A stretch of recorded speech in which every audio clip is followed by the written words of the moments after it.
Hello students, I am B L Chaudhary, team botany CLC Sikar. तो हाँ बेटा, स्वागत है आपका लेक्चर नंबर 72 में। और कल अपन आपको प्रीवियस लेक्चर में स्टोमेटा फर्स्ट ऑफ ऑल तो अपने पढ़ाया था ट्रांसपिरेशन यानी वाष्पोत्सर्जन क्या होता है, उसकी परिभाषा क्या होती है, कितने टाइप का होता है ट्रांसपिरेशन, और फिर सबसे मुख्यतः था आपका स्टोमेटल ट्रांसपिरेशन, तो स्टोमेटा की स्ट्रक्चर क्या होती है और स्टोमेटा की स्ट्रक्चर में क्या क्या विशेषताएं होती है। फिर अपन आगे थे स्टोमेटा की ओपनिंग क्लोजिंग यानी स्टोमेटा के खुलने बंद होने की प्रक्रम को अपन कहते हैं स्टोमेटल मूवमेंट, रंध्रीय गति। तो देखो उसके कुछ फैक्ट्स मैं और बता देता हूँ जो कल भी बता दिए थे, लेकिन थोड़ा और इसको रिवाइज करके और फिर अपन स्टोमेटल मूवमेंट को अच्छे से समझ के और फिर अपन प्रभावित करने वाले कारकों पे जाएंगे बेटा। यस, तो ध्यान दीजिएगा, आपने कहा था कि जो निकटवर्ती या दो एडजेंस्ड एपिडर्मल सेल्स हैं वो किडनी सेप या फिर बीन सीड सेप होकर या मोनोकोट में डंबल सेप होकर गार्ड सेल बनाती हैं, और गार्ड सेल सराउंडिंग ये अन्य अधिचर्मी कोशिकाएं जो बैरल सेप होती हैं उनसे घिरी होती हैं। यस, और फिर आप जानते हैं कि ये सब्सिडियरी सेल्स, गार्ड सेल और ये पोर जो आप जानते हैं कि स्टोमेटल एपरेटस रंध्र उपकरण आपने बताया था, बीच में मिडिल लेमेला नहीं है। और आप अच्छे से जानते हैं कि भी विभेदात्मक स्थूलन है, गार्ड सेल की आंतरिक भित्ति थिक है और बाह्य भित्ति क्या है, पतली है। और आपने कहा था कि इनमें हरितलवक है लेकिन पोषण की दृष्टि से क्या है, विषमपोषी। खैर अपन मेन पॉइंट पे आते हैं। यस बेटा, तो आप ध्यान दीजिएगा, देखो कि किसी कैसे ना कैसे अपन ने कहा था कि जैसे भाई इस गार्ड सेल के अंदर कुछ विले यानी सोल्यूट आ जाए तो गार्ड सेल का ओपी तो बढ़ जाए भाई, पहले गार्ड सेल का ओपी ज्यादा होगा, ऑस्मोटिक प्रेशर या प्रासरण विभव ये ओपी ज्यादा हो, और ऐसे आप जानते हो कि सब्सिडारी सेल का ओपी क्या है, कम। तो फिर आप जानते हैं कि जल की एंट्री करे इनके अंदर, गार्ड सेल के अंदर जल की क्या करे, एंट्री। अब गार्ड सेल के अंदर बेटा जल की एंट्री करे, यस, तो गार्ड सेल क्या हो जाएगी, ट्रजिड, गार्ड सेल ट्रजिड यानी स्फीत हो जाएगी। तो ट्रिगर प्रेशर जैसे ही फिर ट्रजिड होगी यानी आप समझ सकते हो तो ट्रिगर प्रेशर बढ़ेगा, ये गार्ड सेल ट्रजिड हो जाएगी, स्फीत हो जाएगी, तो इनका ट्रिगर प्रेशर क्या हो जाएगा, बढ़ जाएगा, क्योंकि जल अंतःप्राशन से अंदर गया ना जल, तो जल जाते ही यहाँ ट्रिगर प्रेशर लगेगा, ट्रिगर प्रेशर।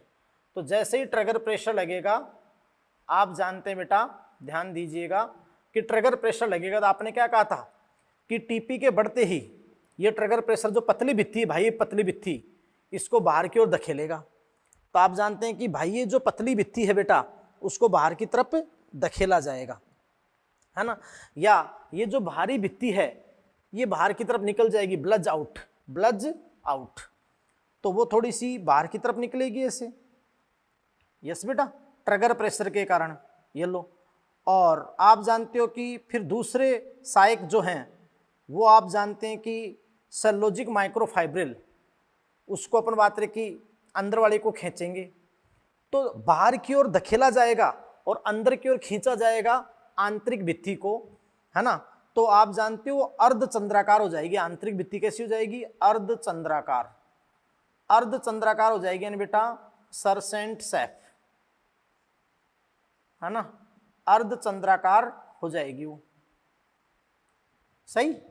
तो बेटा आप समझ रहे हैं कि इस बाहर की ओर धकेलने से और माइक्रोफाइबर के द्वारा इसको खींचने से, जैसे आप धनुष बाण की बात करते हो, धनुष बाण की बात करते हो, यस बेटा, तो वो पतली वाली बाहर, है ना, तो फिर वो धनुष बाण भी आप जानते हैं कि अर्धचंद्राकार हो जाता है, वो लकड़ी भी अर्धचंद्राकार हो जाती है।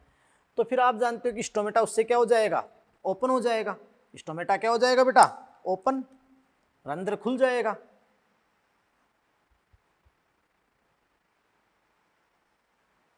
दूर दूर हो जाएगी, स्टोमेटा क्या हो जाएगा, ओपन हो जाएगा, यस, रंध्र खुल जाएगा, क्लियर।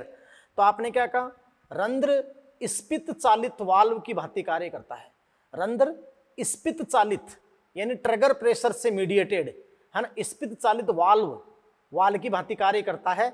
जब द्वार कोशिकाओं की प्रासरण सांद्रता यानी ओपी बढ़ता है, किस अभी बताएंगे किस सिद्धांत से बढ़ेगा, जब द्वार कोशिकाओं की प्रासरण सांद्रता यानी ओपी बढ़ता है तो द्वार कोशिकाओं का ओपी बढ़ गया, साई कोशिकाओं का ओपी कम है तो अंदर जाएगा जल, अंदर क्या जाएगा, जल।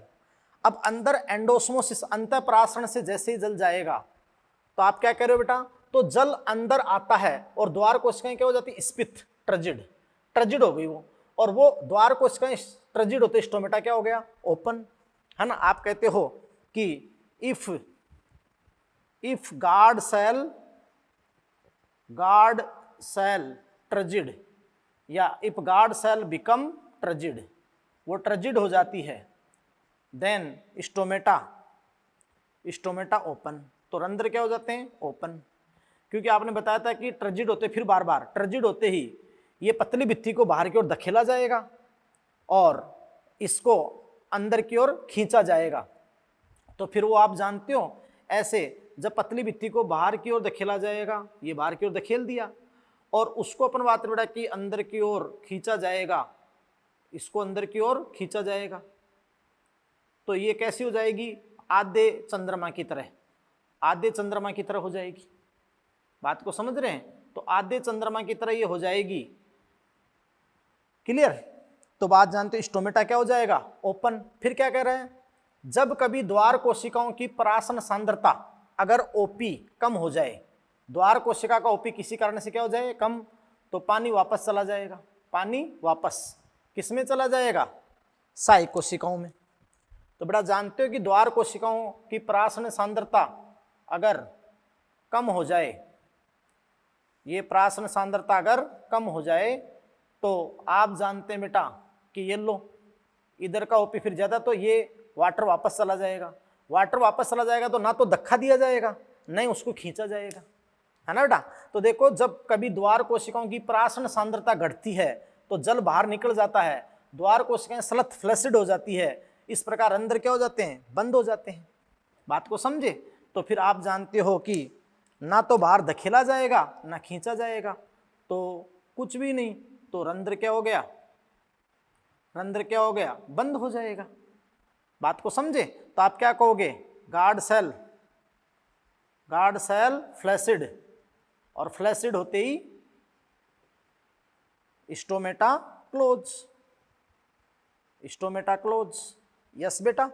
अब ध्यान दीजिएगा, ये पहला नियंत्रित करने वाला तो स्पिथ चालित वाल्व हो गया, ट्रिगर प्रेशर, लेकिन जो दूसरा तत्व है वो कौन हेल्प कर रहा है यहाँ पर, जो सेलुलोजिक माइक्रोफाइबर का रेडियल माइसिलेशन है, ये भी इसमें सहायक है। जो आप जानते हो कि रेडियल माइसिलेशन ट्रिगर प्रेशर आते, फिर रेडियल माइसिलेशन, अरीय विन्यास, तो ये अनुप्रस्थ की बजाय अरीय विन्यासित होते हैं, और इनका अरीय विन्यास भी स्टोमेटा के खुलने में या बंद होने, स्टोमेटा के खुलने में सहायता करता है, जो अरीय विन्यास है, रेडियल माइसिलेशन। यस बेटा, ये सारी बात बता दी। अब दिमाग लगाओ आप कि भाई परासन सांद्रता, जो ऑस्मोटिक कंसंट्रेशन में वृद्धि या कमी हुई, यहाँ ऑस्मोटिक कंसंट्रेशन बढ़ी, पानी अंदर गया, ट्रिगर प्रेशर बढ़ा, खुल गया, ऑस्मोटिक कंसंट्रेशन घटी, पानी वापस बाहर आ गया, फ्लैसिड हो गई, बंद हो गया। तो परासन सांद्रता में इस वृद्धि या कमी के लिए अनेक सिद्धांत दिए गए। भाई परासन सांद्रता में ये वृद्धि या कमी क्यों होती है, बात को समझ रहे हैं आप।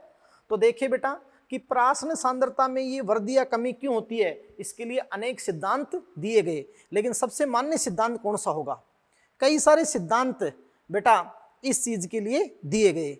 अब देखो कि पहली बात तो मैं बात करता हूं आपसे कि भी कौन कौन से सिद्धांत दिए गए, है ना। तो देखो फर्स्ट आपका जो सिद्धांत वहां दिया, मैं बता दूं कि फर्स्ट सिद्धांत दिया बेटा फोटोसिंथेटिक थ्योरी। हाँ, तो देखिए बेटा कि जो photosynthetic theory, photosynthetic product theory, प्रकाश संश्लेषण उत्पाद, है ना, सिद्धांत जो आपका था प्रकाश संश्लेषणी उत्पाद सिद्धांत, इसमें क्या कहा गया था बेटा, देखो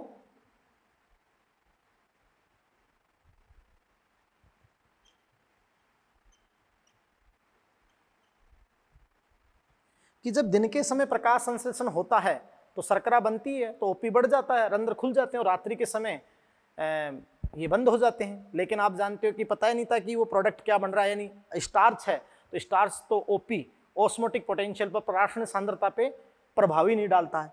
तो बाद में ये थ्योरी क्या होगी, अमान्य हो गई।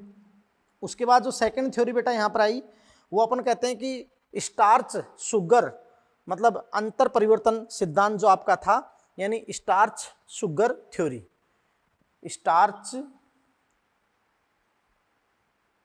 और शुगर,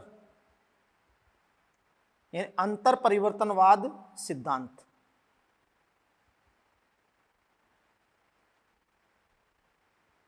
लेकिन बाद में बेटा समझो कि ये भी अमान्य हो गया था, स्टार शुगर अंतर परिवर्तन सिद्धांत भी दिया गया तो उतना मान्य नहीं हुआ था।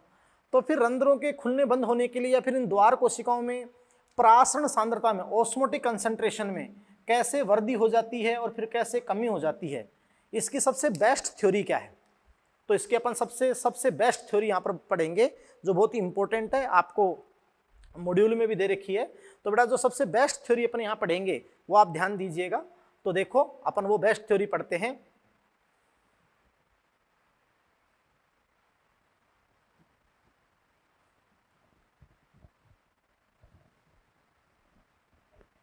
हाँ भाई,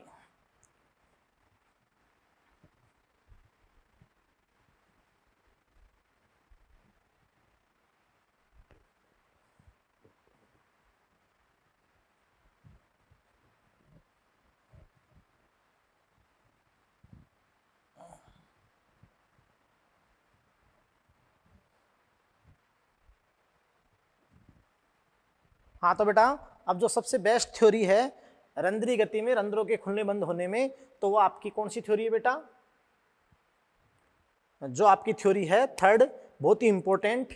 जैसे अपन बात बढ़ा कि potassium hydrogen ion exchange theory. Yes बेटा, potassium hydrogen ion exchange theory है ना, या फिर अपन कहते हैं हार्मोनल एक्सचेंज या हार्मोनल एक्शन थ्योरी, पादप हार्मोनों की क्रिया से। यस बेटा, तो देखिएगा इसे अपन बात कहते हैं कि जो पोटेशियम आयन परिवहनवाद सिद्धांत मेन होता है ना बेटा। आप कहोगे कि पोटेशियम आयन परिवहनवाद सिद्धांत। तो बेटा देखो कि रंध्रों के खुलने बंद होने के लिए सबसे बेस्ट थ्योरी है रंध्रों के खुलने के लिए, है ना, और सबसे मान्य थ्योरी है। आप जानते हैं बेटा कि इस किसके द्वारा इसको प्रतिपादित किया गया? तो प्रपोज्ड बाय लेविट। लेविट वैज्ञानिक ने इसको प्रपोज किया, प्रतिपादित किया, लेविट के द्वारा प्रतिपादित। और इसका सपोर्ट किसने किया? तो सपोर्टेड बाय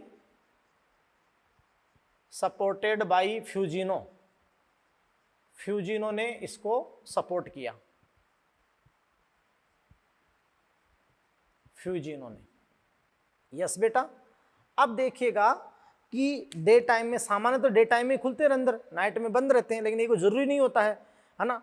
जो कैम प्लांट होते हैं उनमें रात्रि में भी आपके रंध्र खुलते हैं और दिन में बंद रहते हैं, स्कोटो एक्टिव रंध्र, तमो क्रियाशील रंध्र, इसलिए थ्योरी सबसे बेस्ट आएगी। लेकिन अपन जनरली बात करें, ध्यान दो, सपोर्टेड बाय फ्यूजिनो। तो बेटा देखिएगा कि इस थ्योरी के अंदर क्या कहा गया कि देखो बेटा बहुत ही सिंपल बात कि डे टाइम में, जैसे अपन बात करें बेटा कि दिन के समय अपन बात कर लेते हैं नॉर्मली, जनरली,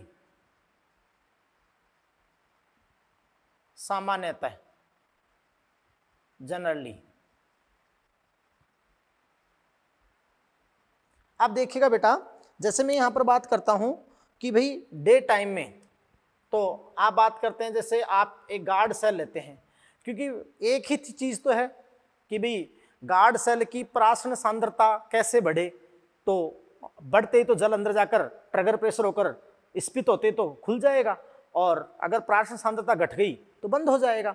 अब देखिएगा कि कैसे परासरण सांद्रता कैसे बढ़ती है डे टाइम में, किसकी? गार्ड सेल की। तो आप ध्यान दीजिएगा बेटा कि जो गार्ड सेल है, गार्ड सेल की यहाँ बात कर रहा हूं, जैसे मैं एक ऐसे गार्ड सेल का प्रारूप बना रहा हूं आपके सामने, और ये मैंने आपको गार्ड सेल बता दी। यस बेटा, गार्ड सेल। अब देखते हैं कि भाई डे टाइम में या नॉर्मली अपन बात कर, तो एक ही बात करनी है कि भाई अपन गार्ड सेल की परासरण सांद्रता को, गार्ड सेल की परासरण सांद्रता को कैसे अपन बढ़ा दें या परासरण सांद्रता कैसे बढ़ जाए।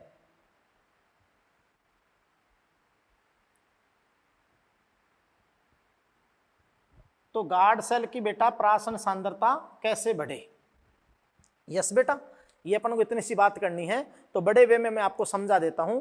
तो देखिए कि जब प्रकाश संश्लेषण होता है तो ग्लूकोज बनता है और फिर स्टार्च के रूप में जमा होता है। जब आप जानते हैं कि अपने श्वसन में पौधे यूज करते हैं उसको, तो वो स्टार्च वापस ग्लूकोज में। यस, तो आप समझ रहे हैं कि देखो बेटा दिन के समय इनमें क्या होगा कि जैसे ये ग्लूकोज है, या स्टार्च भी ले सकते हो यहाँ पे मंड, वो तो आप जानते हैं कि स्टार्च जो मंड है स्टार्च वो ग्लूकोज में चेंज हो जाता है। यस, इन्वर्टेज एंजाइम के द्वारा।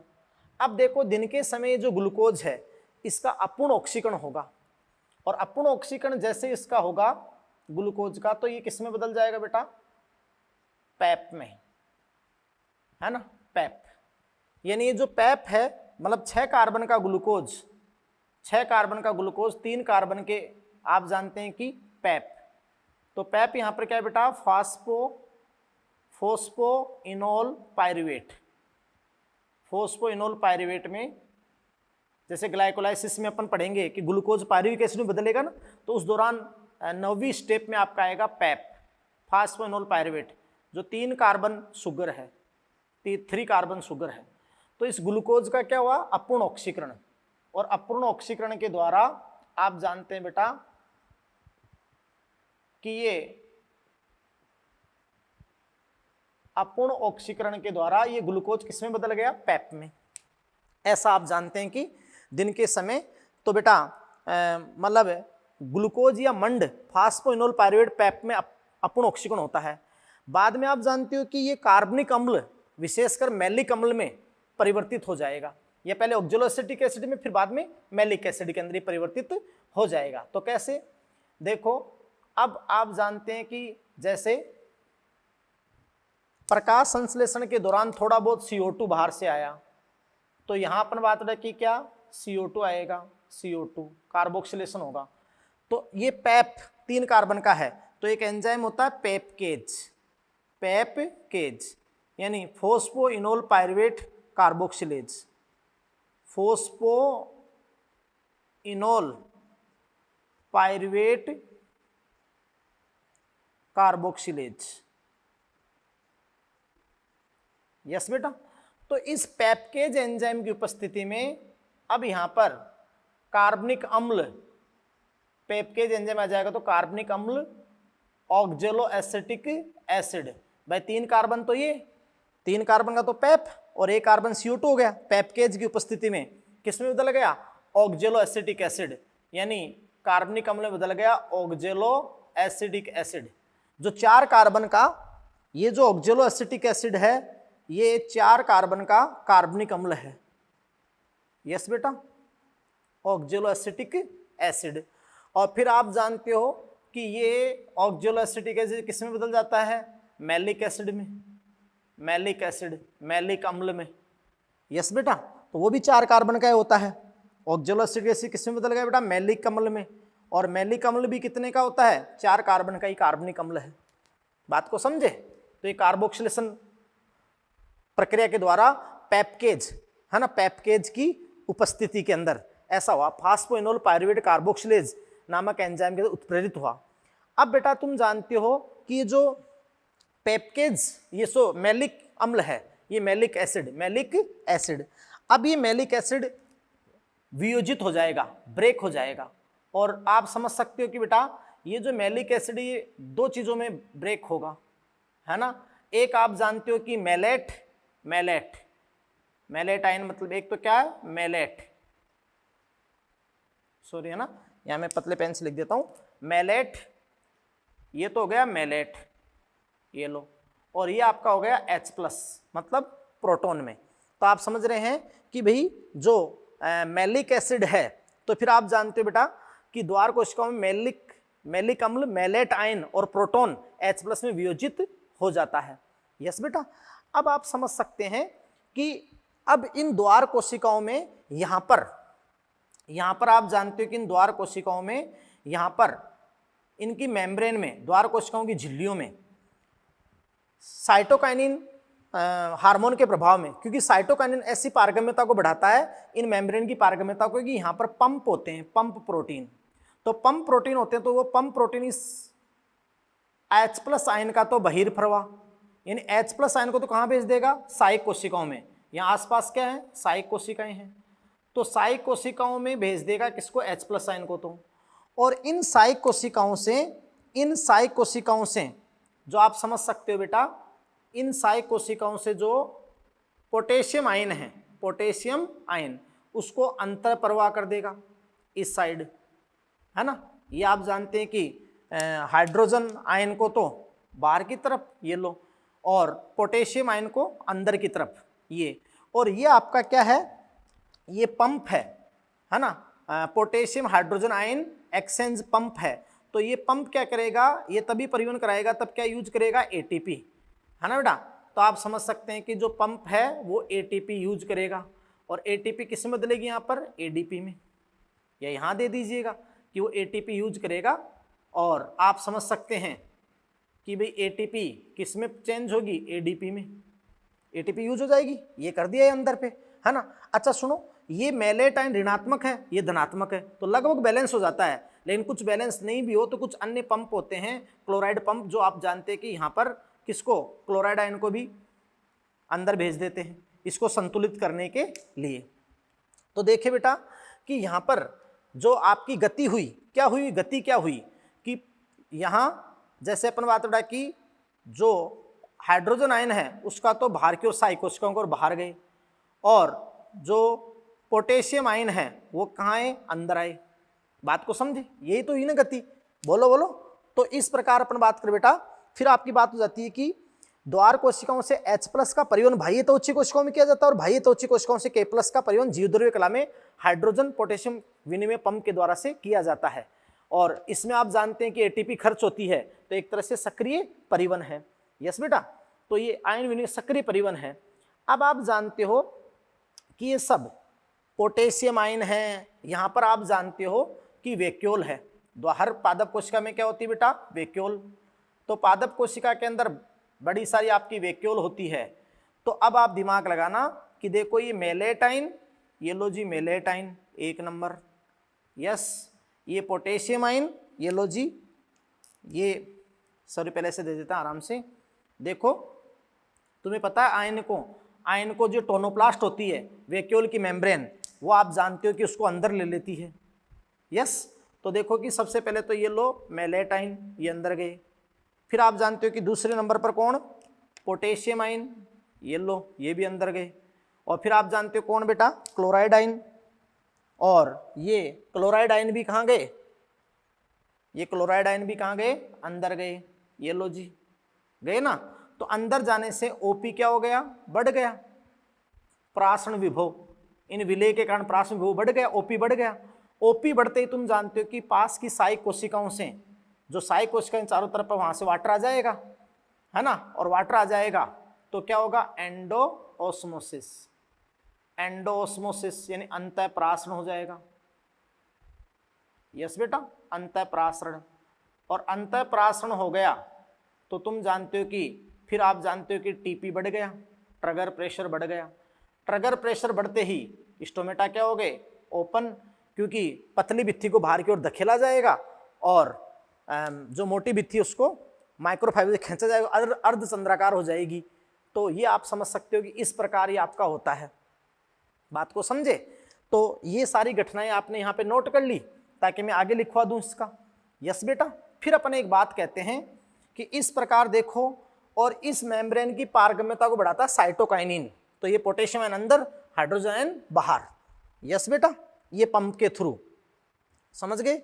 और इस प्रकार आप जानते हो कि पोटेशियम मेलेट जो द्वार कोशिकाओं में संचित हो जाता है वैक्यूल्स में, तो प्राशन सांद्रता बढ़ गई, तो अंतःप्राशन से जल आ गया, और जल आते ही स्पित दाब यानी स्पित हो गई गार्ड सेल, तो अंदर क्या हो गया, खुल गया। सारी कहानी बता दी मैंने। यस बेटा, अब देखिए मैं सबसे बड़ी बात आपको कहता हूं कि भाई देखो ये जो लेविट की परिकल्पना है, लेविट की परिकल्पना, मैं कहूं आपको कि लेविट की परिकल्पना केवल रंध्रों के खुलने में, रंध्रों के खुलने के लिए सर्वमान्य है, रंध्रों के खुलने के लिए सर्वमान्य है ना। यानी बेटा लेविट की परिकल्पना रंध्रों के खुलने के लिए ही सर्वमान्य है, ये रंध्रों को खोलने में ही सर्वमान्य है। बात को समझे? तो लेविट की परिकल्पना केवल रंध्रों के खुलने के संदर्भ में सर्वमान्य है ना बेटा, रंध्रों के बंद होने के संदर्भ में। और मैंने आपको हार्मोनल एक्सचेंज बताया ना, क्योंकि ये जो इस मेम्ब्रेन की पारगम्यता को पोटेशियम आयन को अंदर ले जाने के लिए बढ़ाता है वो साइटोकाइनिन बढ़ाता है। अभी रंध्रीय गति में बता देंगे वो बात, है ना। अब देखिए कि लेविट की परिकल्पना केवल रंध्रों के खुलने के संदर्भ में सर्वमान्य है, सबसे एक्सेप्टेड है ना बेटा। लेकिन मैं आपको बता दूं कि रंध्रों के बंद होने में, रंध्रों के बंद होने के लिए तो बेटा आप समझ सकते हो कि रंध्रों को क्लोज करने के लिए, रंध्रों के बंद होने के संदर्भ में, या ऐसे कहें अपन रंध्रों के बंद होने के संदर्भ में एबीए थ्योरी, ये एबीए थ्योरी सर्वमान्य है, एबीए थ्योरी सर्वमान्य है। बात को समझ रहे हो? अब एबीए थ्योरी क्या करेगी? जब एबीए हार्मोन तनाव हार्मोन है, जब आप जानते हो कि रंध्र ओपन हो जाएगा, लगातार वाष्प उत्सर्जन होता जाएगा, तो आप जानते हैं बेटा कि रंध्र खुल जाए, वो जल की कमी हो जाएगी, जल तनाव आ जाएगा, और जल तनाव होते ही एबीए हार्मोन आ जाएगा। एबीए हार्मोन बढ़ते ही ये जो इस गार्ड सेल की मेम्ब्रेन की पारगम्यता इधर थी उसको उल्टा कर देता है, यानी पोटेशियम आयन जो अंदर आए थे उनको तो बाहर भेज देगा, और हाइड्रोजन जो बाहर गए उसको वापस अंदर ले लेगा। तो ओपी क्या हो जाएगा? घट जाएगा, और रंध्र क्या हो जाएंगे? बंद हो जाएंगे।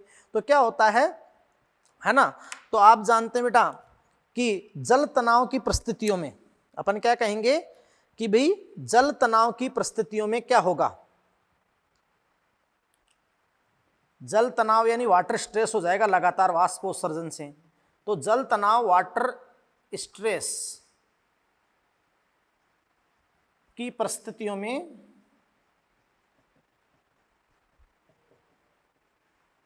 गार्ड सेल में एबीए हार्मोन, एब्सिसिक एसिड, जिसको आप तनाव हार्मोन कहेंगे आगे जाकर, तनाव हार्मोन बनता है, तनाव हार्मोन बनता है। यस बेटा, बात को समझे? यानी एबीए बढ़ जाता है ना, जो इनकी पारगम्यता को, जो गार्ड सेल की पारगम्यता को परिवर्तित कर देता है। अब पारगम्यता को परिवर्तित कर देता है तो पहले पारगम्यता क्या थी? साइटोकाइनिन के प्रभाव में, कि पोटेशियम आयन सहायक कोशिकाओं से द्वार कोशिकाओं में जा रहे थे और हाइड्रोजन आयन वापस बाहर आ रहे थे, द्वार से सहायक कोशिकाओं में आ रहे थे, और ये एक सक्रिय परिवहन था क्योंकि पंप कार्य कर रहा था यहाँ पे। अब आप जानते हो कि जल तनाव की परिस्थिति में जब गार्ड सेल में एबीए हार्मोन, तनाव हार्मोन बनता है जो गार्ड सेल की पारगम्यता को परिवर्तित कर देता है। इस पंप को बंद करके गार्ड सेल की पारगम्यता को क्या कर देता है बेटा? विपरीत कर देता है। यस बेटा, यानी पारगम्यता को विपरीत कर देता है। अब पारगम्यता को विपरीत कर देगा तो बताओ क्या होगा? विपरीत कर देगा तो फिर तुम क्या कहोगे बताओ? कि फिर, यहीं लिख देता हूं मैं, यस इसको आपने लिख लिया होगा, कि फिर पोटेशियम आयन, फिर जानते हो पोटेशियम आयन का बहिर्प्रवाह, जो अंतर प्रवाह हुआ था ना, तो पोटेशियम आयन का बहिर्प्रवाह, और आप जानते हो कि हाइड्रोजन आयन का वापस क्या हो जाएगा? अंतःप्रवाह, अंतःप्रवाह। यस बेटा, फलस्वरूप ओपी घटेगा, फलस्वरूप प्राशन सांद्रता क्या होगी? प्राशनीय सांद्रता घटेगी, और घटेगी तो ओपी घटेगा, ओपी घटेगा तो एक्जोस्मोसिस, वापस पानी चला जाएगा, वाटर वापस चला जाएगा, एक्जोस्मोसिस, और वापस पानी चला जाएगा, एक्जोस्मोसिस हो जाएगा, तो फिर टीपी 0, कोशिकाएं क्या हो जाएगी? सलथ। अब सलथ होगी जब ट्रिगर प्रेशर नहीं होगा तो ना तो धक्का लगेगा और ना ही वो खींची जाएगी अंदर, तो फिर आप जानते हो स्टोमेटा क्या हो जाएगा? क्लोज हो जाएगा। तो रंध्र के खुलने के लिए सर्वमान्य सिद्धांत आपका लेविट की परिकल्पना है, लेकिन बंद होने के संदर्भ में कौन है, एबीए थ्योरी। बात को समझे, क्योंकि एबीए हार्मोन की पारगम्यता को विपरीत कर देता है, तो पोटेशियम आयन का बहिर्प्रवाह और हाइड्रोजन आयन का अंतर्प्रवाह। यस बेटा, और जबकि पहले जब खुल रही तब क्या हो रहा था, पोटेशियम आयन का अंतर्प्रवाह और हाइड्रोजन आयन का बहिर्प्रवाह। बात को समझ रहे हैं। तो फिर आप जानते हो कि एक्सोस्मोसिस हो जाएगा, टीपी 0 हो जाएगा और रंध्र क्या हो जाएंगे, बंद हो जाएंगे। परिणाम स्वरूप रंध्र क्या हो जाएंगे, बंद हो जाएंगे बेटा। बात को समझे। इसलिए आप जानते हो कि ये अभिधारणा सर्वमान्य सिद्धांत है, ये अवधारणा सर्वमान्य सिद्धांत रंध्र के खुलने और बंद होने में। तो ये गार्ड सैल्को में आपको सामान्यतः डे टाइम बता दिया था। अब दिन के समय भी जब देखो, दिन के समय खुल गए रंध्र, अब तेज गति से वाष्पोर्जन होने लग गया, जल तनाव आ गया, तो एबीए हार्मोन आ जाएगा। एबीए हार्मोन आ गया तो आप जानते हैं कि रंध्र दिन में भी बंद हो सकते हैं, वो पारगम्यता को विपरीत कर देंगे। बस पारगम्यता विपरीत हुई और रंध्र बंद हो गया। ठीक है। अच्छा सुनो, कभी कभी अपन बात रहे कि भाई नहीं दिन में पूरे दिन में खुले रहे, नाइट में बंद कैसे होंगे, तो नाइट में CO2 की सांद्रता बढ़ जाती है अंदर द्वार कोशिकाओं में, और CO2 की सांद्रता का बढ़ना भी कार्बनिक अम्ल बनता है, तो फिर एबीए हार्मोन को बढ़ाता है। एबीए बढ़ते ही आप जानते हैं कि पारगम्यता विपरीत हो जाएगी और फिर रंध्र क्या हो जाएगा, बंद हो जाएगा। तो साइटोकाइनिन हार्मोन रंध्र के खुलने में सहायक होता है और एबीए हार्मोन अपन बात बेटा की रंध्र के बंद होने में सहायक होता है। अब देखो बेटा, अपन पढ़ेंगे कि रंध्रीय गति को प्रभावित करने वाले कारक और वाष्पोर्जन की दर को प्रभावित करने वाले कारक। तो नेक्स्ट आप देखिएगा। हाँ तो बेटा देखिए, रंध्रीय गति को प्रभावित करने वाले कारक, जो स्टोमेटल मूवमेंट को कौन कौन से फैक्टर इफेक्ट करते हैं। तो अभी आप देखिएगा कि रंध्रीय गति को प्रभावित करने वाले कारक में अपन सबसे पहले लेते हैं बेटा, यानी लाइट प्रकाश। यस बेटा, तो देखो लाइट प्रकाश, तो प्रकाश जितना ज्यादा होगा आप जानते हैं कि रंध्रीय गति उतनी आप जानते हैं कि ज्यादा होगी, क्योंकि रंध्रीय गति में रंध्र का खुलना भी और फिर बंद होना भी। तो मान लो अपने डे टाइम में खुलना बताया, फिर तनाव में एबीए हार्मोन बन जाएगा तो बंद हो जाएंगे। बात को समझे। तो देखो फर्स्ट अपन ने क्या लिया बेटा, लाइट। तो अपन ऐसे लेते हैं कि भाई लाइट प्रकाश, लाइट डायरेक्टली प्रोपोर्शनल समानुपाती रंध्रीय गति। अब बेटा ध्यान से दीजिएगा, इसमें फिर ब्रैकेट में लिख देंगे नीले प्रकाश में सर्वाधिक होती है ये रंध्रीय गति। बात को समझ रहे हो। अच्छा सुने, वैसे देखो कि रंध्रीय गति के लिए ब्लू और रेड मतलब नीला और लाल एक्शन स्पेक्ट्रम होता है, क्रियात्मक स्पेक्ट्रम जानते हो, प्रकाश संश्लेषण में भी आएगा। लेकिन लाल से ज्यादा प्रभावी कौन होता है, उससे भी थोड़ा बहुत ज्यादा प्रभावी कौन होता है, नीला। वैसे लाल और नीला दोनों ही होते हैं, लेकिन लाल से भी ज्यादा प्रभावी कौन सा होता है, नीला। तो लाइट डायरेक्टली प्रोपोर्शनल आपने क्या दिया बेटा, रंध्रीय गति कि नीला प्रकाश रंध्रों को अधिकतम खुलने के लिए प्रेरित करता है और इसकी अनुपस्थिति में रंध्र बंद हो सकते हैं। अब आप जानते हो कि ये जो आप नेक्स्ट अपन बात करते हैं कि प्रकाश वाष्पोर्जन की दर को तापक्रम बढ़ाकर प्रभावित करता है। नीला और लाल वाष्पोर्जन के लिए एक्शन स्पेक्ट्रम है, नीला और लाल, लेकिन लाल से भी सबसे ज्यादा प्रभावी कौन सा होता है, नीला। तो हो गया प्रकाश, लाइट। फिर आप देखिएगा बेटा कि आपने कहा कि सर्वाधिक नीले प्रकाश में सेकंड फैक्टर देखिएगा बेटा जो रंध्रीय गति को प्रभावित करता है वो टेम्परेचर,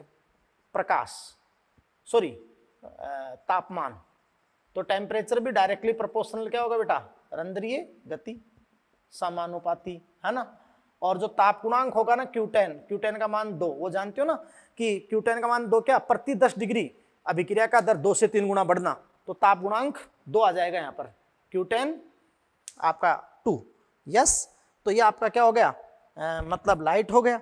उसके बाद में देखना बेटा थर्ड फैक्टर जो रंध्रीय गति को प्रभावित करेगा वो बहुत इंपॉर्टेंट है, ह्यूमिडिटी, आर्द्रता।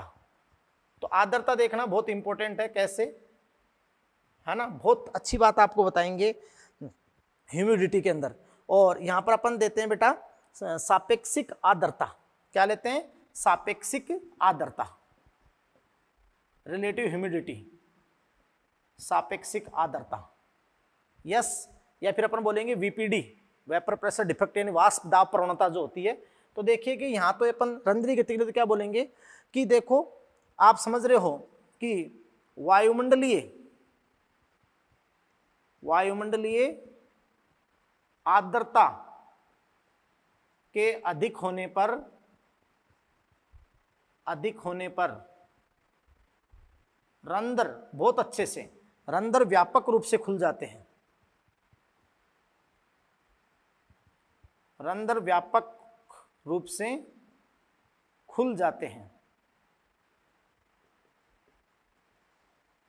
यस बेटा, लेकिन वाष्पोत्सर्जन नहीं होता, ये बहुत बड़ी बात, वाष्पोत्सर्जन नहीं होता है ना बेटा। तो देखो वायुमंडलीय आर्द्रता, सापेक्ष आर्द्रता कि वायुमंडलीय आर्द्रता के अधिक होने पर रंध्र व्यापक रूप से खुल जाते हैं। यस बेटा, लेकिन वाष्पोत्सर्जन नहीं होता है। क्लियर? क्योंकि आप कहते हो ना आर्द्रता बाहर से ज्यादा होगी तो गाढ़ सल नमी अच्छी लेगी, तो गाढ़ सल अच्छे से टर्जिड हो जाएगी। तो आप जानते हैं कि वायुमंडलीय आर्द्रता के अधिक होने पर रंध्र व्यापक रूप से खुल जाएंगे, लेकिन वाष्प उत्सर्जन नहीं होगा। अब आपको सर रंध्र खुल के वाष्प उत्सर्जन क्यों नहीं होगा? इसका मतलब केवल रंध्र का खुलना ही नहीं है, एक बड़ी बात है। अभी अपन आगे पढ़ेंगे वाष्पोत्सर्जन को प्रभावित करने वाले कारकों में कि सबसे बड़ा निर्धारक कौन होगी? वायुमंडलीय आर्द्रता होगी वाष्पोत्सर्जन की दर के लिए। तो खैर अपन उस पॉइंट को अपन नेक्स्ट अपन यहाँ अभी लेंगे। यस बेटा, उसके बाद में आप देखिएगा कि जैसे मैं फोर्थ यहाँ रंध्रीय गति को प्रभावित करने वाले कारक पढ़ रहा हूँ, तो CO2 सांद्रता, CO2 सांद्रता है ना। तो CO2 सांद्रता क्या है बेटा कि गाढ़ सेल में CO2 की सांद्रता बढ़ने पर रंध्र बंद हो जाते हैं, है ना, क्योंकि ABA हार्मोन प्रभावी हो जाता है। तो आप कहोगे कि गाढ़ सेल में, द्वार कोशिकाओं में, गाढ़ सेल में CO2 की सांद्रता आंतरिक रूप से बढ़ जाए, CO2 की सांद्रता बढ़ने पर रंध्र पूर्ण बंद हो जाते हैं।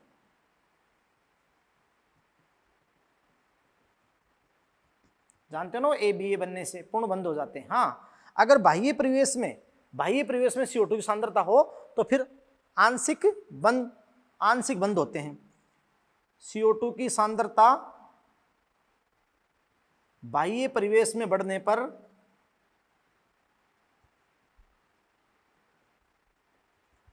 आंशिक बंद हो जाते हैं। यस बेटा, इसके बाद में देखो मैं आपको सबसे इंपॉर्टेंट फैक्टर बताता हूं इसका कि जो ग्रोथ रेगुलेटर हैं। यस बेटा, तो वर्दी नियामक कैसे रंध्रीय गति को प्रभावित करते हैं, तो आपके सामने अभी वो तो क्लियर ही हो गया था, सत्यापित हो गया था कि जो ग्रोथ रेगुलेटर होते हैं, वर्दी नियामक, पादप हार्मोन,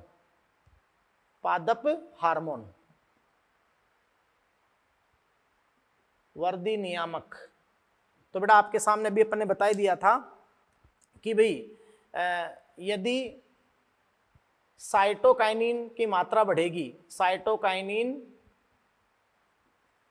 यस बेटा, या फिर अपन बात करते हैं ऑक्जीन, अगर ये बढ़ेंगे तो साइटोकाइनिन तो पोटेशियम आयन को अंदर ले जाएगा गाढ़ सेल के और हाइड्रोजन को बाहर कर रहा था पारगम्यता में, तो साइटोकाइनिन ऑक्जीन बढ़ेंगे तो रंध्र खुल जाएंगे, रंध्र खुलते हैं।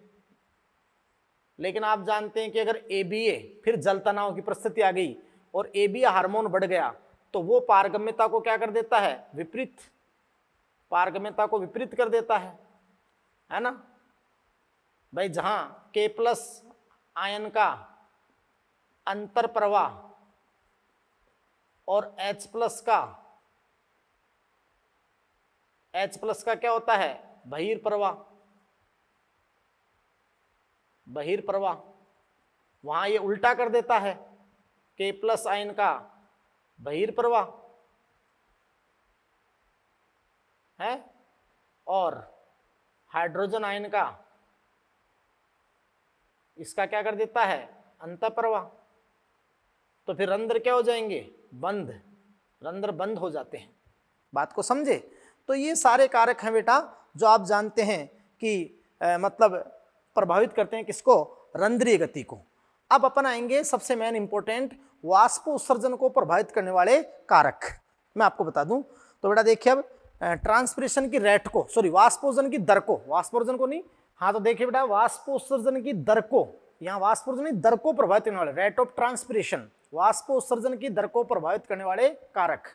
और उसमें सबसे पहले आपके हैं एक्सटर्नल फैक्टर यानी एनवायरमेंटल फैक्टर यानी पर्यावरणीय कारक, जो सराउंडिंग परिवेश होता है, पर्यावरणीय कारक, वो कैसे प्रभावित करते हैं इसको? रेट ऑफ ट्रांसपिरेशन को। तो देखो यहाँ पर अपन जो फर्स्ट ऑफ ऑल 2 पॉइंट तो अपन यहाँ लिख देंगे। फर्स्ट पॉइंट आपका क्या होगा कि लाइट, क्योंकि वो रंध्रीय गति के लिए जिम्मेदार है, तो light directly proportional rate of transpiration. Rate of transpiration का मीन हो गया बेटा कि भाई वाष्पोत्सर्जन की दर, यस, तो वो तो समानुपाती होगी कि लाइट जितनी बढ़ेगी वाष्पोत्सर्जन क्या होगा, बढ़ेगा।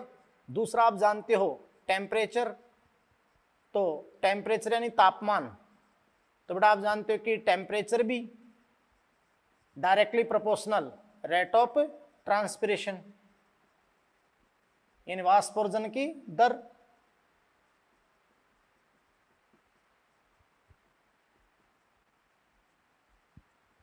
क्यों भाई? कि जैसे आप समझते हो कि टेम्परेचर बढ़ेगा, टेम्परेचर बढ़ेगा तो वाष्प दाब विभव बढ़ जाता है ना, तो वाष्प दाब का विभव बढ़ जाता है वेपर के बनने का, तो आप जानते हैं कि टेम्परेचर तापमान directly proportional rate of transpiration, तो वाष्पोत्सर्जन की दर क्या होगी, बढ़ेगी। यस बेटा। अब बहुत इंपॉर्टेंट बात, अब देखिएगा कि जो सबसे इंपॉर्टेंट बात है वो है ह्यूमिडिटी। अब आ जाओ आप, ह्यूमिडिटी यहां मैं समझाता हूं बेटा आपको। ह्यूमिडिटी यानी आर्द्रता, तो आप कहोगे कि भी आर्द्रता डायरेक्टली प्रोपोर्शनल नहीं होगी, inversely proportional 1 rate of transpiration. Rate of transpiration मतलब है ना, मतलब इनवर्सली प्रोपोर्शनल, तो आप समझ सकते हो कि ह्यूमिडिटी 1 रेट ऑफ ट्रांसपिरेशन, यानी अगर ह्यूमिडिटी बढ़ेगी, अगर ये बढ़ती है तो रेट ऑफ ट्रांसपिरेशन क्या हो जाएगी, घट जाएगी, और अगर ये घटती है तो वो क्या हो जाएगी, बढ़ जाएगी। बात को समझे, अगर ये घटती है तो फिर वो क्या हो जाएगी, बढ़ जाएगी। बात को समझ रहे हो नहीं समझ रहे हो? तो ये आपकी बात हो गई ह्यूमिडिटी रेट ऑफ ट्रांसपिरेशन। यहां पर एक बड़ा बहुत सुंदर नोट आपके सामने में लिखूंगा, और वो नोट क्या है, ध्यान से सुनना, कि आर्द्रता जलवाष्प की सांद्रता, मैं आपको बताऊं कि यहां देखना कि मैं आपको एक नोट लिखता हूं कि आर्द्रता, स्पेशली पर लेते हैं सापेक्षिक आर्द्रता। आर्द्रता या अपन कहें कि जलवाष्प की सांद्रता, वाष्प उत्सर्जन की दर को निर्धारित करने में सबसे बड़ा निर्धारक है, सबसे बड़ा निर्धारक है ना बेटा। कि अगर सराउंडिंग ह्यूमिडिटी बढ़ गई बहुत ज्यादा, तो आप जानते हो रंध्र व्यापक रूप से खुले पड़े रहेंगे, अच्छे से खुले पड़े रहे रंध्र, लेकिन वाष्पोत्सर्जन नहीं होगा। इसलिए वाष्पोत्सर्जन की रेट को, रेट ऑफ ट्रांसपिरेशन को निर्धारित करने के लिए, या निर्धारित करने वाला जो सबसे महत्वपूर्ण निर्धारक है वो बेटा आपका क्या है, सापेक्षिक आर्द्रता या आर्द्रता। देखो मैं बताऊं, हाँ तो बेटा देखो, जब अपन ये कहेंगे कि जब वायुमंडल आर्द्र होगा, आर्द्र यानी ह्यूमिड होगा, तो सापेक्षिक आर्द्रता के अधिक होने पर,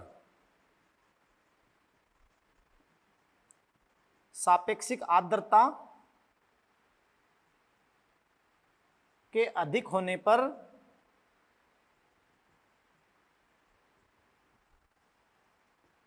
वाष्पोत्सर्जन की दर घटती है, घटती है।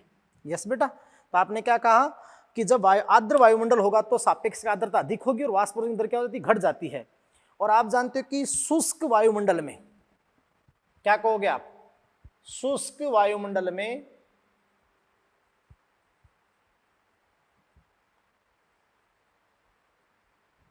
सापेक्षिक आर्द्रता बोल दो, ये एक बहुत इंपॉर्टेंट आप पॉइंट बोलोगे कि शुष्क वायुमंडल में सापेक्षिक आर्द्रता कम होती है ना, तो आप समझ रहे हैं कि शुष्क वायुमंडल में सापेक्षिक आर्द्रता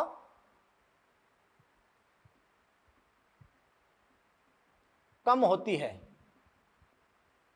यस बेटा। अर्थात जलवाष्प प्रवणता कम होती है, सॉरी अपन बोले अर्थात जो जलवाष्प है, वाटर वेपर, डिफिक्ट है, या फिर अपन कहें कि कम जलवाष्प दाब, सॉरी ऐसे अपन कहें, सॉरी यहां पर कम जलवाष्प दाब, तो कम जलवाष्प दाब, तो फिर प्रवणता, सॉरी प्रवणता बढ़ जाएगी। तो कम जलवाष्प दाब के होने पर वाष्पोत्सर्जन की दर बढ़ती है।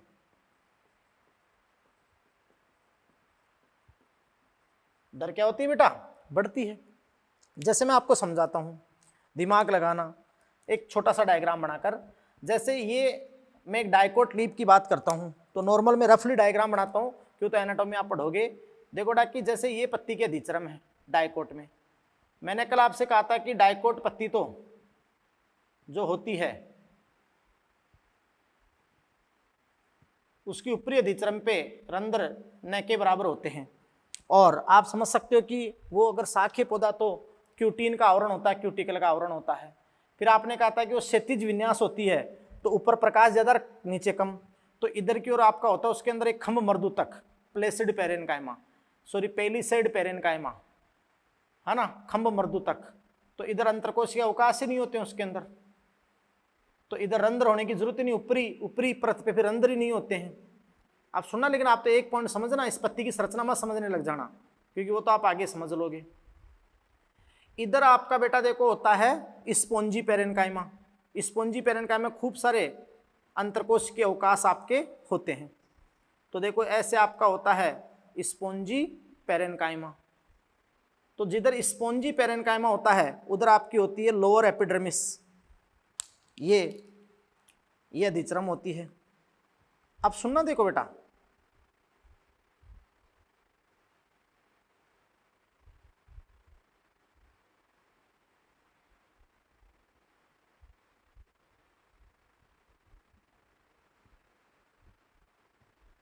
तो मान लो देखो बेटा ये रंध्र बन गया, ये क्या बन गया बताओ, देखो रंध्र, स्टोमेटा है। अब दिमाग लगाओ तुम, देखो बेटा कि यहां पत्ती के अंदर ये जो गुहा है, ये गुहा बता रखी है आपको वहां पे। जब आगे आप वाष्पोर्जन के आप अपन आगे रसारोहण में नियम पढ़ेंगे ना, तो वहां ऐसे गुहा बना रखी है, गुहा, ये गुहा, ठीक है। अब यहां पर क्या होता है कि अधिक जलवाष्प दाब होता है, जलवाष्प खूब है यहाँ पे, जलवाष्प, तो जलवाष्प दाब क्या होता है यहाँ पर? अधिक होता है। रफली समझना आप, जलवाष्प दाब क्या होता है? अधिक। यस, अब जलवाष्प दाब यहाँ अधिक है कि वाष्प ज्यादा बनेगी तो जलवाष्प दाब ज्यादा है, विसरण दाब मान लो ज्यादा है, जलवाष्प दाब, क्लियर। और बाहर मान लो कि इसके रिलेशन में जो सापेक्षिक आर्द्रता है वो कम है, वातावरण शुष्क है, सापेक्षिक आर्द्रता क्या है? कम, यानी शुष्क वातावरण। तो शुष्क वातावरण मैंने क्या लिखा है आपको? कम जलवाष्प दाब, कम जलवाष्प दाब। अब कम जलवाष्प दाब होगा तो यहां दाब ज्यादा, यहां दाब कम, तो वेपर का लॉस आराम से विसरण होगा, है ना, क्योंकि यहां पर बहुत अच्छी सी क्या बनेगी? वीपीडी, वेपर प्रेशर डिफिक्ट, यानी जलवाष्प प्रवणता, जलवाष्प प्रवणता या जलवाष्प दाब न्यूनता, यानी यहां बहुत ज्यादा दाब, यहां बहुत कम दाब, तो फटाफट फटाफट वह ट्रांसपिरेशन होगा बहुत तेज गति से, रंध्र खुलते वाष्पोर्जन तेज गति से होगा। बात को समझे? कंडीशन एक हो गई, मैंने पहले ये बता दिया आपको। अब आप ये देखना, जब सापेक्षिक आर्द्रता अधिक हो बाहर, अब समझना कि देखो अब यहां पर अपन बात रहे कि सापेक्षिक आर्द्रता क्या है? बाहर कम है, ज्यादा है, सॉरी, सापेक्षिक आर्द्रता अधिक, क्योंकि आर्द्रता बाहर, बाहर आर्द्रता तो वायु के अंदर पहले ही भरी हुई है जलवाष्प, तो बाहर अधिक जलवाष्प है, अधिक जलवाष्प दाब।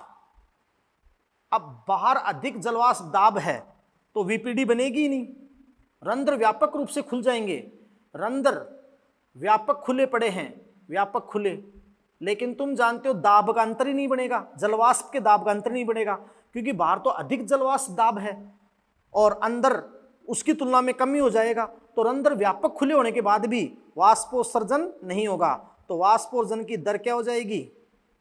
वाष्पोत्सर्जन की दर घटेगी, समझे ना। इसलिए सबसे इंपॉर्टेंट वीपीडी होना चाहिए, जलवाष्प दाब प्रवणता, यानी अंदर उच्च दाब और बाहर निम्न दाब। दाब का जितना ज्यादा अंतर होगा उतना ही वाष्पोर्जन तेज होगा, और अगर दाब का अंतर ही नहीं है, बाहर दाब अगर ज्यादा हो गया या बराबर हो गया बाहर और अंदर, तो फिर वाष्पोत्सर्जन नहीं होगा। इसलिए बेटा आप जानते हो वाष्पोत्सर्जन की दर को निर्धारित करने में जो सबसे बड़ा निर्धारक होता है वो ये होता है आपका क्या, ह्यूमिडिटी। बात को समझे, आया मजा? ये आपकी बात होती है, इसलिए अपन बात करते हैं। फिर देखिएगा बेटा नेक्स्ट अपन बात करते हैं, इसके और कारक बता देता हूं मैं फटाफट। यस, तो ये आपको इसलिए यहां समझाने पर मैंने आपको बात बता दी, क्लियर है? तो जो वो गुहा है, कैविटी है ना, उसके और बाहर दाब का अंतर होना चाहिए। यस बेटा। अब नेक्स्ट आप देखिएगा एयर प्रेशर भी। अगर आप कहते हो कि भाई वायुमंडलीय दाब, एयर प्रेशर, तो एयर प्रेशर भी 1/, रेट ऑफ ट्रांसपिरेशन, मतलब वाष्पोत्सर्जन की दर। यस, इसलिए आप जानते हो आप ऊंचाई पे जाओगे, अधिक ऊंचाई पे, तो अधिक ऊंचाई पे एयर प्रेशर क्या होगा, बढ़ेगा, तो रेट ऑफ ट्रांसपिरेशन क्या हो जाएगी, कम। सॉरी, अगर आप मतलब ऊंचाई पे जाओगे, सॉरी यहाँ गलत उल्टा बता दिया मैंने। अगर आप ऊंचाई पे जाते हो, ऊंचे पहाड़ों पर ऊंचाई पे जाते हो, तो एयर प्रेशर, वायुमंडलीय दाब क्या होगा, कम, तो रेट ऑफ ट्रांसपिरेशन क्या होगा, बढ़ेगा। इसलिए जो ऊंचे पहाड़ों या पहाड़ों के ढलानों पर जो वृक्ष पाए जाते हैं उनके अंदर मरुद्भिद लक्षण पाए जाते हैं, क्योंकि यही कारण है कि अधिक ऊंचाई पर वाष्पोत्सर्जन की दर काफी बढ़ जाती है, तो पादप में मरुद्भिद अनुकूलन विकसित होते हैं। ऊंचाई पे जाओगे ना, जितने ऊंचाई पे जाओगे तो वायुमंडलीय दाब कम होगा, और वायुमंडलीय दाब कम होगा, ये कम होगा तो रेट ऑफ ट्रांसपिरेशन क्या होगी, बढ़ जाएगी। ठीक है। फिर आपकी आ जाती है विंड वेलोसिटी। विंड वेलोसिटी यानी वायु वेग, तो वायु वेग बढ़ने पर आप जानते हो कि रेट ऑफ ट्रांसपिरेशन बढ़ती है, वाष्पोत्सर्जन की दर बढ़ती है।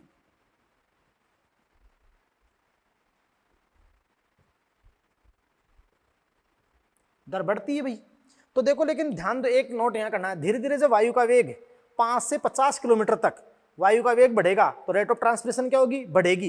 लेकिन अगर बहुत तेज आंधी चल जाए, तेज आंधी चलने पर रंध्रों के बंद होने से फिर रेट क्या हो जाएगी, कम हो जाएगी। और सामान्यतः वायु वेग बढ़ने पर रेट ऑफ ट्रांसपिरेशन क्या होता है, बढ़ता ही है। इसलिए ध्यान रखना, सामान्यतः वायु वेग बढ़ने पर रेट ऑफ ट्रांसपिरेशन बढ़ता ही है, लेकिन आप समझ सकते हो कि तेज आंधी चलने पर फिर वाष्पोत्सर्जन क्या हो जाता है, घट जाता है। बात को समझ रहे हैं? तो ये सारे आपके हो गए एक्सटर्नल फैक्टर। क्या हो गए बेटा, एक्सटर्नल फैक्टर। अब देखो मैं आपको बता देता हूं कि जो इंटरनल फैक्टर हैं उनको आप कहते हो प्लांट फैक्टर। अच्छा, एक और, मृदा में जल की उपलब्धता। मृदा में जल की उपलब्धता जितनी होगी उतना ही वाष्पोत्सर्जन क्या होगा, ज्यादा। अगर मृदा में जल की उपलब्धता कम है तो वाष्पोत्सर्जन क्या हो जाएगा, कम हो जाएगा। यस बेटा, क्लियर है? तो चलो अब अपन बता देते हैं आपको इंटरनल फैक्टर। इंटरनल फैक्टर फटाफट मैं आपको बता देता हूं, और एक एक शब्द एनसीईआरटी में इनका लिख रखा है, तो थोड़ा उसको बहुत कंसंट्रेट होकर पढ़ोगे ना तो सारी बातें आपके साथ में मिल जाएगी आपको।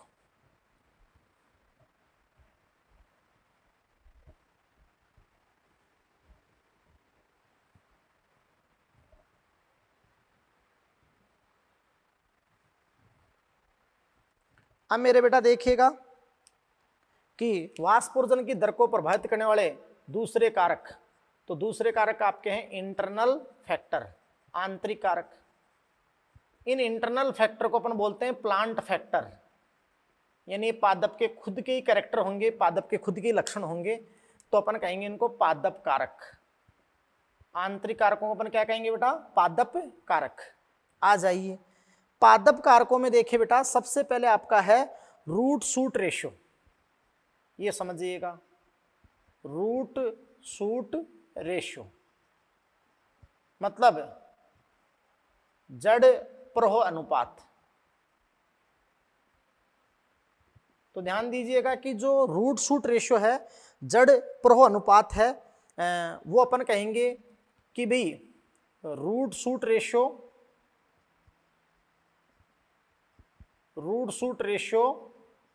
Directly proportional rate of transpiration मतलब जड़ प्रवाह अनुपात बढ़ेगा, ये बढ़ेगा तो रेट ऑफ ट्रांसपिरेशन भी क्या होगी, बढ़ेगी, वाष्पोषण की दर भी क्या होगी, बढ़ेगी। अब समझना ये है कि रूट शूट रेशियो होता क्या है।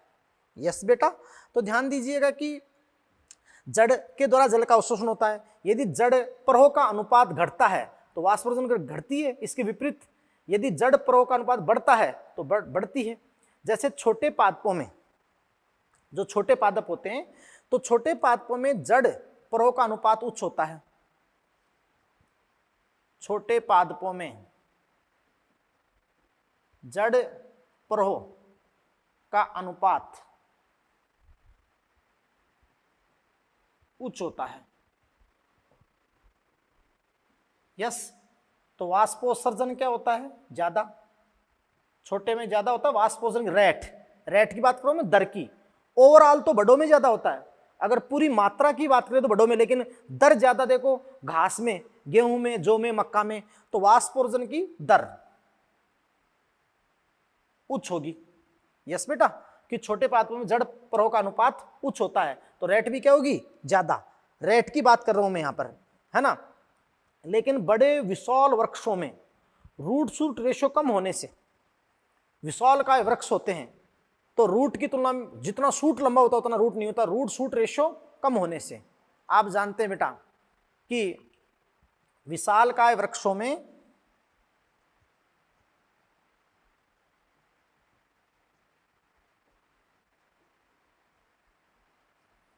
रूट शूट रेशियो, जड़ प्रवाह अनुपात कम होने से वाष्पोत्सर्जन की दर घटती है, या वाष्पोत्सर्जन की दर कम होती है। ऐसे तो बहुत बड़ा विशाल का वृक्ष है, बरगद या पीपल, तो ओवरऑल तो उसमें इतनी सारी पत्तियां आ रही है कि ओवरऑल तो उसमें ज्यादा ही होगा वाष्पोत्सर्जन। लेकिन दर की बात कर रहे हैं अपन यहाँ पर, तो विशाल काय वृक्षों के अंदर रूट शूट रेशियो कम होने से वाष्पोत्सर्जन की दर क्या होती है, कम होती है ना। लेकिन जल की कुल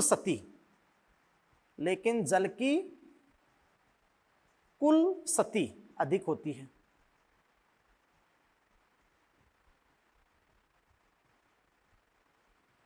बात को समझ रहे हैं, समझे।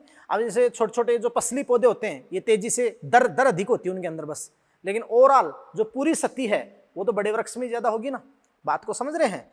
अब आप ध्यान दीजिएगा, ये बात आपकी हो गई। दूसरा देखो बेटा कि पत्ती की संरचना, या मैं आपको दूसरे कारक बता दूं, पत्ती के अभिलाक्षणिक लक्षण कैसे प्रभावित करते हैं। लीफ कैरेक्टरिस्टिक मतलब पत्ती के अभिलाक्षणिक लक्षण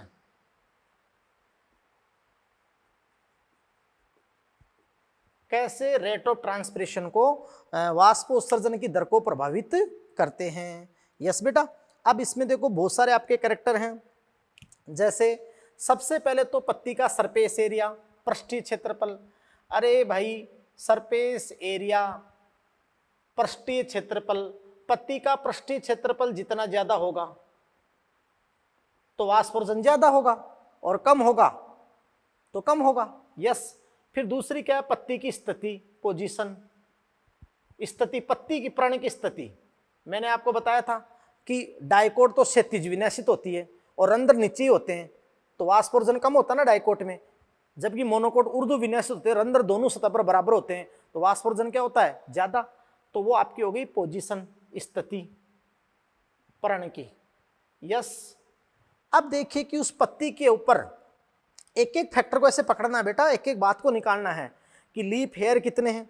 लीफ हेयर पर्णरोम वो गठाते हैं, लीफ हेयर पर्णरोम वो गठाते हैं। अच्छा सुनो, क्यूटिकल, क्यूटिकल मतलब होता है उपचरम। अगर उपचरम पतली होगी, उपचरम पतली, तब तो ज्यादा होगा, लेकिन उपचरम यानी मोटी होगी, क्यूटिन की परत मोटी होगी, तो फिर आप जानते हैं क्या हो जाएगा, कम हो जाएगा। तो ऐसे आपको एक एक फैक्टर को, उसके कारण भी निकालने हैं, आपके दिमाग को विस्तृत करके। यस बेटा, तो ये क्यूटिकल की बात हो गई। जैसे अपन बात बेटा की percentage of open and close stomata, कि खुले और बंद रंध्रों का प्रतिशत, खुले व बंद रंध्रों का प्रतिशत है। अब जितने ज्यादा खुले होंगे तो ज्यादा होगा और वरना तो कम होगा। अच्छा सुनो अगली बात कि रंध्र की भी स्थिति होती है, रंध्र की भी पोजीशन होती है, यानी position and distribution of stomata, है ना। तो ये बहुत important, position and distribution of stomata. तो ध्यान से सुनिएगा कि रंध्र की स्थिति, रंध्र की स्थिति व वितरण। तो दिमाग लगाओ एक बार तुम यार, रंध्र की स्थिति, अगर रंध्र आराम से ऊपरी अधिचरम पे आराम से बाहर की ओर है तो वाष्पोर्जन ज्यादा होगा, दर ज्यादा होगी। तुम जानते हो जो मांसल मरुद्भिद होते हैं तो रंध्र आपने बताया था धसे हुए होते हैं, धसे हुए। सनकेन स्टोमेटा, सनकेन स्टोमेटा आपके होते हैं धसे हुए रंध्र, अधिचरम से नीचे धस जाते हैं, धसे हुए रंध्र। तो आप जानते हो कि वाष्पोर्जन क्या हो जाएगा, घट जाएगा। तो ये तो होगी रंध्र की स्थिति। वितरण कैसे, आपने क्या कहा था कि जो डाइकोट लीफ होती है उसकी ऊपरी अधिचरम पे होती है नहीं रंध्र, केवल निचले अधिचरम पे होती है, हाइपोस्टोमेटिक अधोरंध्री डाइकोट, है ना। और जो मोनोकोट लीफ होती है तो मोनोकोट लीफ के अंदर दोनों सतह पर बराबर समान वितरित होते हैं रंध्र, हैं एम्फी स्टोमेटिक उभयरंध्री।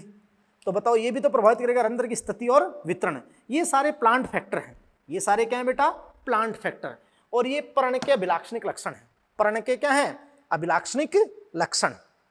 बात को समझ रहे हो, है ना। जैसे मोटी उपत्वचा है, मोम का आवरण, मोटी भित्ति, धसे हुए रंध्र, ये घटा देते हैं।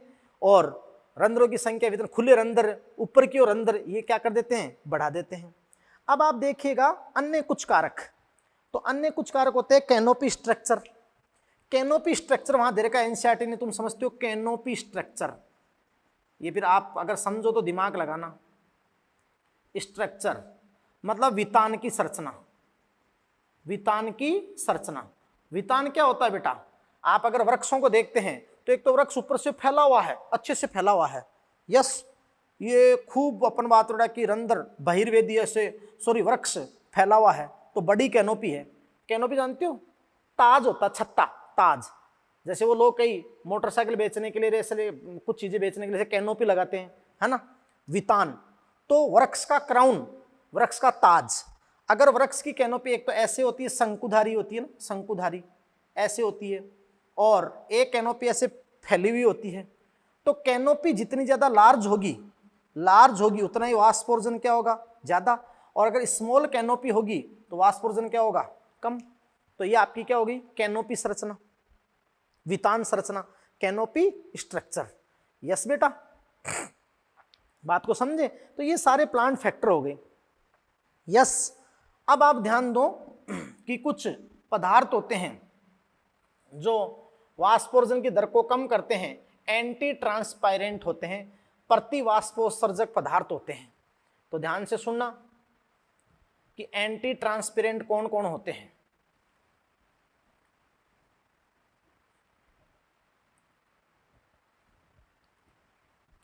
कुछ और बातें इससे रिलेटेड में बता देता हूं बेटा आपको।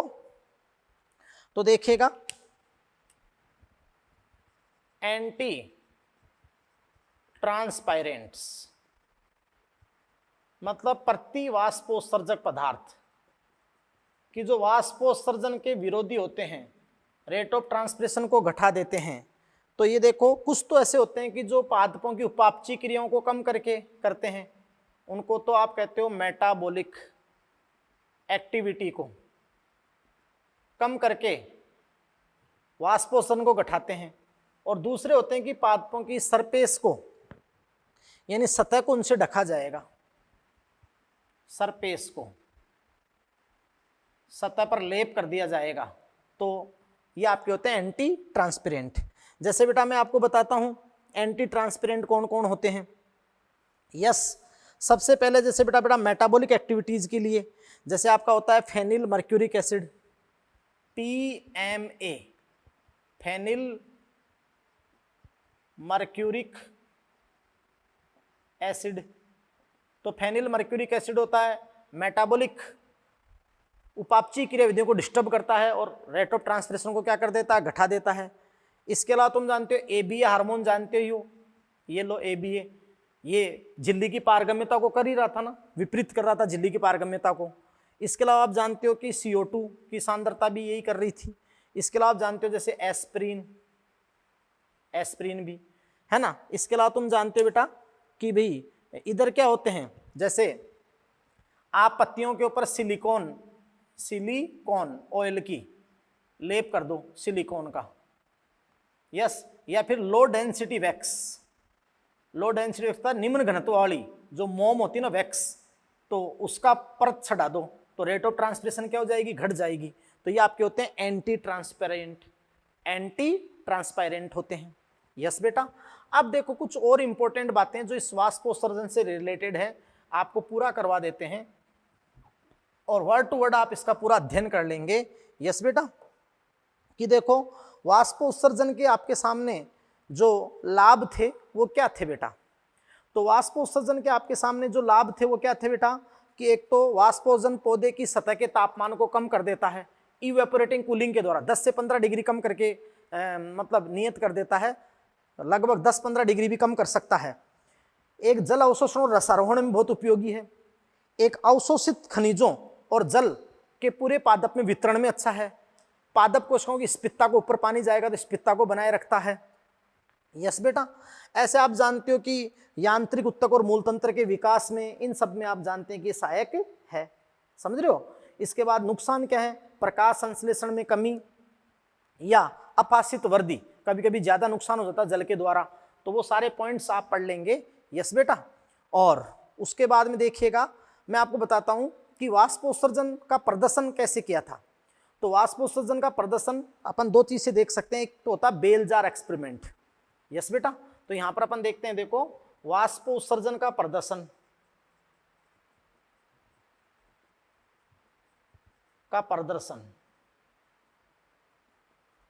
यस बेटा। तो डेमोन्स्ट्रेशन वाष्पोत्सर्जन का प्रदर्शन तो पहला तो किसके द्वारा किया गया था बेटा, बेल जार एक्सपेरिमेंट, बेल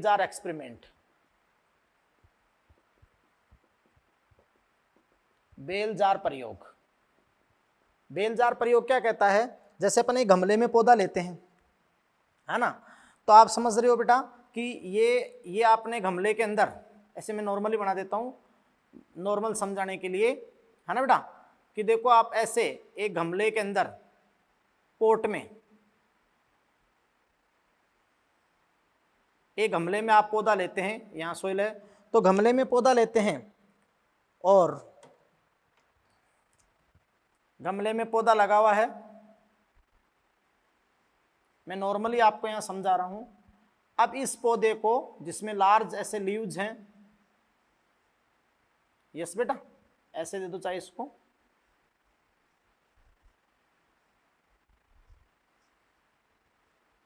ये वायु भाग है। अब इसको आप क्या कर दोगे, पॉलीथीन से ढक दोगे, पॉलीथीन से ढक दोगे, और यहां जो मिट्टी है इस मिट्टी को भी आप क्या कर दोगे, पॉलीथीन से ढक दोगे, पॉलीथीन से। अब पानी यहां से भी नहीं उड़ सकता और यहां से बाहर नहीं जा सकता, तो यहां पानी की बूंदे आपको दिखाई देगी बेल जार एक्सपेरिमेंट में।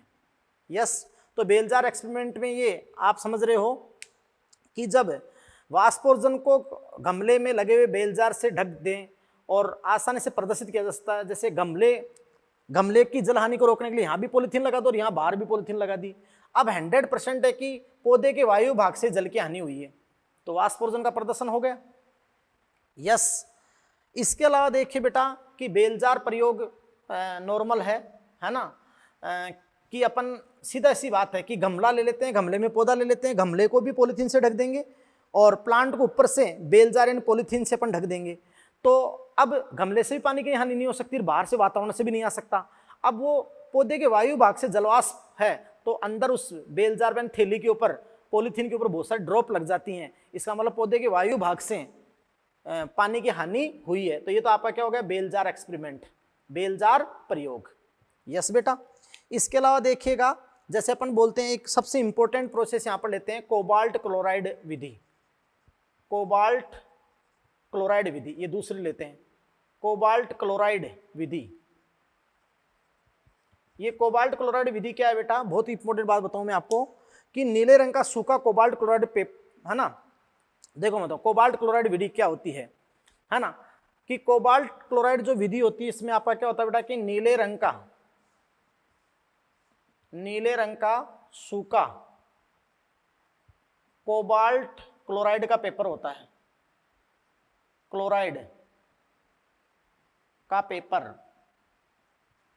तो बेटा देखो कि नीले रंग का सूखा कोबाल्ट क्लोराइड पेपर जलवाष्प के संपर्क में आते ही गुलाबी हो जाता, पिंक हो जाएगा, वो गुलाबी हो जाता है। बात को समझे? तो बेटा वो गुलाबी हो जाता है जलवाष्प के संपर्क में आते ही, है ना। मतलब नीले रंग का सूखा कोबाल्ट क्लोराइड पेपर पत्ती की वाष्पोर्जन वाली सतह के जलवाष्प के संपर्क में आते ही क्या हो जाएगा? गुलाबी हो जाएगा। यानी अपन क्या कहेंगे कि कोबाल्ट क्लोराइड विधि के द्वारा अपन वाष्प उत्सर्जन की विभेदात्मक दर का मापन कर सकते हैं। यानी विभेदात्मक वाष्प उत्सर्जन की दर का मापन कर सकते हैं। कैसे? अगर कम दर है वाष्प उत्सर्जन की तो पत्ती की सतह में अपन कोबाल्ट क्लोराइड पेपर को लेके जाएंगे तो किस कलर का है? नीले का, तो कम गुलाबी होगा लेकिन कम होगा। और अगर अधिक वाष्पोर्जन वहां पर जलवाष्प ज्यादा मिलेगी उसको तो बहुत ज्यादा जल्दी से वो किसमें, वो गुलाबी रंग में, पिंक में चेंज हो जाएगा। तो कोबाल्ट क्लोराइड टेस्ट वाष्पोर्जन की दर का मापन करता है। बात को समझ रहे हैं आप? यस। और फिर आप जानते हैं बेटा कि जो वाष्प उत्सर्जन की दर का मापन अपन किसकी सहायता से करते हैं? पोटोमीटर। पोटोमीटर, है ना। इससे आपका होता है वाष्प उत्सर्जन की दर का मापन। वाष्प उत्सर्जन की दर का मापन तो होता है किससे? पोटोमीटर से। और जो पोरोमीटर है, पोरोमीटर से अपन क्या करते हैं? रंध्रीय छिद्र के व्यास का मापन। रंध्रीय छिद्र के व्यास का मापन। यस बेटा, ये बात आपके सामने है ना। और अब आप समझ सकते हो बेटा कि देखो इस वाष्पोत्सर्जन से संबंधित सारी बातें मैंने बता दी। और जो इसके कुछ इंपॉर्टेंस अपन आगे और क्लियर कर देंगे जब आप लॉन्ग डिस्टेंस में, जब आप जाइलम रस आरोहण में, तो कल अपना टॉपिक होगा जल का अवशोषण और फिर रस का आरोहण लॉन्ग डिस्टेंस में। तो उससे पहले आप पूरा वाष्पोत्सर्जन समझ लें, दिमाग से अच्छे से क्लियर कर लें। कुछ बातें इसमें अपन और रिपीट कर देंगे, है ना बेटा। तो ये लेक्चर यहीं तक। Thank you very much.